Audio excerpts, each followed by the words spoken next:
Hello दोस्तों, स्वागत है आप लोगों का मेरे चैनल पे, जहाँ पे आज आप मुझसे एक और कहानी सुन रहे हैं बुद्ध के जीवन से। तो कहानी शुरू करने से पहले मैं थोड़ी सी बात आप लोगों के साथ करना चाहूँगा कि इंसान के जीवन में संतोष का बहुत बड़ा महत्व होता है। आपको क्या मिला, कितना मिला, उससे जो इंसान संतोष कर जाता है वही इंसान सच्चा इंसान होता है और उसी की कामयाबी हमेशा के लिए पक्की हो जाती है। बाकी जो इंसान इस बात से रह जाता है, इस बात पर वो हर दम सोचता रहता है कि मुझे क्या नहीं मिला, वह इंसान हमेशा दुखी ही रहेगा, परेशान ही रहेगा। तो आपको एक ऐसा इंसान बनना है जिसे ये ना दिखाई दे कि उसे क्या नहीं मिला, वो ये देखने की कोशिश करे कि मुझे भगवान से क्या क्या मिला है, क्या ये जो मुझे चीज़ें मिली है ये मेरे जीवन में ज़्यादा महत्वपूर्ण है उन चीज़ों से जो कि मुझे चाहिए। तो हमारी चाहत जो होती है वो हमारी ज़रूरत नहीं होती। तो इसी के साथ एक कहानी आज की शुरू करते हैं।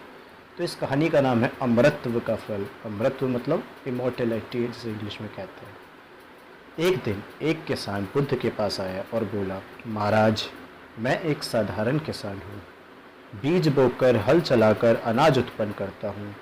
मैं तब उसे ग्रहण करता हूँ, किंतु इससे मेरे मन को तसल्ली नहीं मिलती। मैं कुछ ऐसा करना चाहता हूँ जिससे मेरे खेत में अमृतत्व के फल उत्पन्न हो। आप मुझे मार्गदर्शन दीजिए जिससे मेरे खेत में अमृतत्व के फल उत्पन्न होने लगे। यह बात सुनकर बुद्ध मुस्कुराए और बोले, भले व्यक्ति, तुम्हें अमृतत्व का फल तो अवश्य मिल सकता है, किंतु इसके लिए तुम अपने खेतों में बीज न बोकर अपने मन में बीज बोने होंगे। यह सुनकर किसान हैरानी से बोला, प्रभु, आप क्या कह रहे हैं? भला मन के बीज बोकर भी फल प्राप्त हो सकते हैं क्या? बुद्ध बोले, बिल्कुल हो सकते हैं, और इन बीजों से तुम्हें जो फल प्राप्त होंगे वे वाकई साधारण ना होकर अद्भुत होंगे, जो तुम्हारे जीवन को भी सफल बना देंगे और तुम्हें नेकी की राह दिखाएंगे। किसान ने कहा, प्रभु, तब तो मुझे अवश्य बताइए कि मैं मन के बीज कैसे बोऊं? बुद्ध बोले, तुम मन में विश्वास के बीज बोओ, विवेक का हल चलाओ, ज्ञान के जल से उसे सींचो और नम्रता का उर्वरक डालो। इससे तुम्हें अमृतत्व का फल प्राप्त होगा। उसे खाकर तुम्हारे सारे दुख दूर हो जाएंगे और तुम्हें असीम शांति का अनुभव होगा। बुद्ध से अमृतत्व के फल की प्राप्ति की बात सुनकर किसान की आंखें खुल गई।